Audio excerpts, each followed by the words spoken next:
যে তোমরা হিংসা বিদ্বেষ থেকে বেঁচে থাকো। আপনাকে আমি বলি, আজকে রানীনগরের অবস্থা দেখেন। আমি রানীনগরকে ভালোভাবে জানি, আপনারা আমার অনেক কাছের লোক। আজকে যদি আপনাকে আমি বলি, তাহলে আপনাদের এলাকাতে এই পাপটি আছে না নাই বলেন তো? মোহতারাম উপস্থিতি, এই হিংসা বিদ্বেষ এত নিকৃষ্ট একটি পাপ। রাসূল সাল্লাল্লাহু আলাইহি ওয়াসাল্লাম বলেছেন যে তোমরা হিংসা বিদ্বেষ থেকে বেঁচে থাকো। তোমরা অন্যের সফলতা নিয়ে কেন তুমি এত মাথা গরম করো? অন্যের সফলতা নিয়ে তোমার কেন এত মাথা গরম হয়? কেন তুমি নিজেকে করতে পারো না? অন্যের সফলতা নিয়ে তোমার মাথা গরম হয়, মাথা ব্যথা, তোমার যন্ত্রণা শুরু হয়। মোহতারাম উপস্থিতি, নবী করিম সাল্লাল্লাহু আলাইহি ওয়াসাল্লাম বলেছেন, তোমরা ইয়াকুমুল হাসাদা ফাইনাল হাসাদা ইয়াকুলুন নার, যে তোমরা কি করো? হিংসা বিদ্বেষ থেকে বেঁচে থাকো। কারণ হিংসা বিদ্বেষ মানুষের ভালো ভালো কাজকে খেয়ে নেয়, নষ্ট করে দেয়, বরবাদ করে দেয়, যেমনভাবে আগুন কাঠকে খেয়ে ফেলে। খুব ভালোভাবে হাদিসটি শুনুন, মনোযোগ সহকারে। আমি সকলকে বলছি, আপনারা একটু পরিবেশটা ভালো করার চেষ্টা করুন। আপনাদের সকলের উদ্দেশ্যে আমি বলছি, এটা কোনো সাধারণ জালসা নয়। সাধারণত যে সমস্ত জলসাগুলো হয়, এটা কোনো সাধারণ জলসা নয়। এটা হচ্ছে একটি সম্মেলন, এটা হচ্ছে একটি জ্ঞান গরবা বিষয়ভিত্তিক আলোচনার একটি সভা। অতএব আপনাকে আমি জোরালোভাবে আদেশ করি, অনুরোধ করি যে আপনি এই সভার দিকে আসুন এবং সভার পরিবেশটাকে আপনি মূল্যায়ন করুন। আপনাকে আমি কিছু দিতে এসেছি, আপনি কিছু আজকে নিয়ে যান। রাসূল সাল্লাল্লাহু আলাইহি ওয়াসাল্লাম বলেছেন, যারা হিংসা বিদ্বেষ করে, যারা হিংসা বিদ্বেষে ব্যস্ত, রাসূল সাল্লাল্লাহু আলাইহি ওয়াসাল্লাম বলেছেন তাদের আমলকে নষ্ট করে দেয় যেমনভাবে আগুন কাঠকে নষ্ট করে দেয়। আপনি কল্পনা করতে পারেন কত একটি জোরালো শব্দ? অথচ আমরা এই বিষয়গুলো লক্ষ্য করি না। আর একটু চলেন, আপনাকে আমি দেখাই, আপনার এলাকায়, আপনার রানীনগরে, আপনার নিজের সন্তান, আপনার ভাতিজা, আপনার বেটা, আপনার চাচা যে সমস্ত আমলগুলো, যে সমস্ত পাপাচারে লিপ্ত, তার মধ্যে একটি, সেটি হচ্ছে নেশা। আপনি আপনার সন্তানকে দেখুন, সে এখনই বিমল মুখে ভরে প্রস্তুত রয়েছে। আপনি আজকে সমাজের দিকে আপনি দেখেন, আপনি নিজেও হয়তো এখন জর্দা দিয়ে পান খেয়ে এসে এই মাহফিলে বসে আছেন। এটা কিন্তু ইসলাম নয় ভাই, এটা কিন্তু ইসলাম নয়। আপনি ইসলামকে কিভাবে মানুষদের কাছে উপস্থাপন করেন? অথচ মহান আল্লাহ রাব্বুল আলামিন বলেছেন, একাধিক এই সমস্ত টপিকগুলোই নিয়ে যদি আমরা আলোচনা করি, আমাদের মাশায়েখগণ, ওস্তাদ ইকরামগণ যখন এই সমস্ত টপিকগুলোর উপরে কথা বলেন, তখন তারা হয়রান হয়ে যায় যে আর কি উপায় রয়েছে এগুলো থেকে যুবকদেরকে কিভাবে রোকা যায়, কিভাবে তাদেরকে এই সমস্ত পাপ থেকে বঞ্চিত করা যায়। আল্লাহ রাব্বুল আলামিন বলেন, ইয়া আইয়ুহাল্লাযীনা আমানু ইন্নামাল খামরু ওয়াল মাইসির, যে ওহে মুমিনেরা, ওহে বিশ্বাসীরা, তোমরা যারা ঈমান এনেছো, তোমরা যারা এক আল্লাহকে বিশ্বাস করেছো, তোমরা শুনো, নিশ্চয় মদ, জুয়া হচ্ছে হারাম। সেগুলো হচ্ছে কি? রিজসুম মিন আমালিশ শাইতান। এখানে একটি খুবই সূক্ষ্ম একটি শব্দ বাক্য রাসূল আল্লাহ রাব্বুল আলামিন ব্যবহার করেছেন, যে সেটি হচ্ছে কি? পাপ, সেটি হচ্ছে শয়তানের কাজ।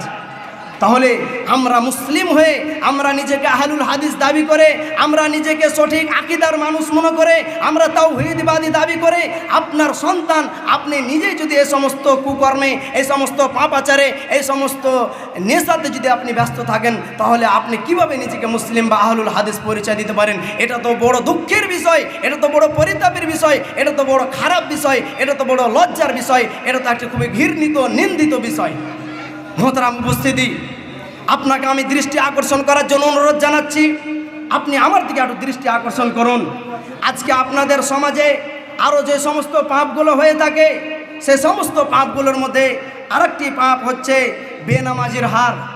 আপনি আজকে সমাজের দিকে দেখেন, একাধারে বাড়ির হয়তো এক একজন যারা বয়স্ক, তারাই হয়তো নামাজ সালাত আদায় করে, কিন্তু বাকি যারা ইয়াং জেনারেশন যুবক ভাইরা, আজকে তারা মসজিদমুখী নয়। তাদেরকে ক্রিকেটের মাঠে পাওয়া যায়, তাদেরকে সিনেমার হলে পাওয়া যায়, তাদেরকে ফুটবল গ্রাউন্ডে পাওয়া যায়, তাদেরকে সিনেমাতে পাওয়া যায়, আর ইডেন গার্ডেনের মাঠে পাওয়া যায়, আইপিএলের আড্ডায় পাওয়া যায়, ড্রিল মিলিমের আড্ডায় পাওয়া যায়, কিন্তু তাদেরকে আজকে মসজিদে পাওয়া যায় না। বড় দুঃখের বিষয়। আমি বলে আপনাদেরকে কিভাবে বুঝাবো? আমি তো একজন ছোট একজন ইসলামের খাদেম, আপনাদের আরো বড় বড় মাশায়েখগণ রয়েছে, কিন্তু আপনাকে আমি বলি, বিষয়গুলো অজানা কিছু নয়। আমি যা আলোচনা করছি, যা বলছি, অজানা কিছু নয়।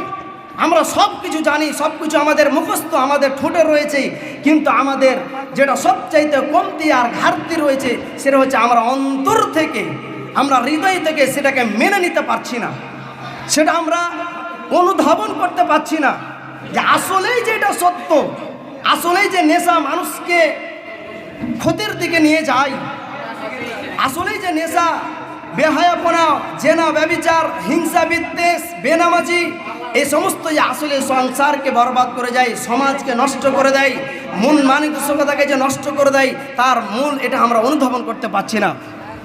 সম্মানিত উপস্থিতি, আপনাকে আমি আহ্বান জানাই, আর একটি বিষয় যদি আমরা লক্ষ্য করি তাহলে আমাদের সমাজে বহুল পরিচালিত, তার মধ্যে আরেকটি হচ্ছে যে অহংকার।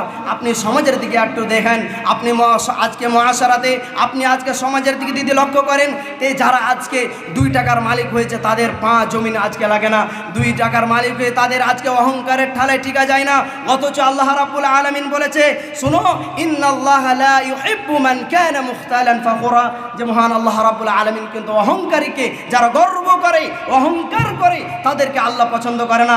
আরে তুমি সামান্য টাকার মালিক হয়ে আজকে জমিনে তোমার পা থাকে না, কিন্তু ফেরাউন, কারুন তোমার থেকে বড় পয়সাওয়ালা ছিল, তোমার থেকে বড় ক্ষমতাবান ছিল, সেইগুলোর দিকে তুমি একটু লক্ষ্য করো, কিভাবে তুমি আজকে সে অহংকারে তুমি আজকে জড়িত রয়েছো।